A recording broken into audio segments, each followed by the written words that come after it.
Now, your first book was about manufacturing, and manufacturing is something the United States is thought by many people not to be as good at as we were 40, 50 years ago. Is that fair or not? That's a perception, at least. Yes, that's fair. And I addressed it in the book because we think smokestacks and we think of rivers on fire when we use the word. Branding is everything.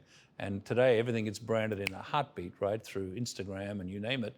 And as a result of that, there's a perception that manufacturing is yesterday's sector.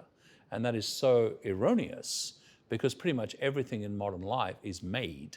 I used to say at Dow, we've only got three functions, okay? To invent, to make, and to sell. The rest is overhead. And the make part is actually very connected to the invent part. China was brilliant in its strategy through the 30 years of Deng Xiaoping because it attracted assembly and then insisted on R&D. There were only 10 R&D labs foreign-owned in China in 1990. By 2010, there were 40,000 foreign R&D labs. Why? Because they wanted to know not just how to make and assemble, they wanted to invent all the way back to the material, to the battery, to the products. And to do that, they needed R&D. Manufacturing and R&D live together, okay? They live together through prototyping and scaling. And the topics of invention and innovation are in manufacturing because you actually learn while you make. And then when you digitize, you learn more. Digitizing manufacturing is a massive innovation opportunity.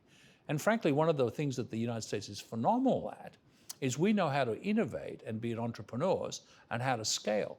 But if we've lost our ability to actually make, then we start to atrophy the innovation side. Well, the conventional wisdom is that the United States can't manufacture things at costs that are attractive to markets, so that's why we've outsourced it. Do you think that's unfair? It was fair during what I call the loss of industries such as textiles and footwear and clothing, which were very labor intensive.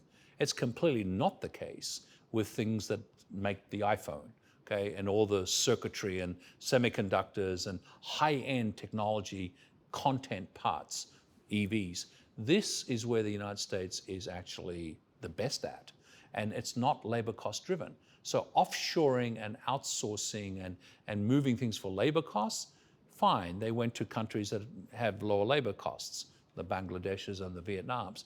But the high-end manufacturing, the quality manufacturing for today's and tomorrow's technology innovations, we should be the epicenter of that right here in this country because the labor cost is actually not the relevant cost.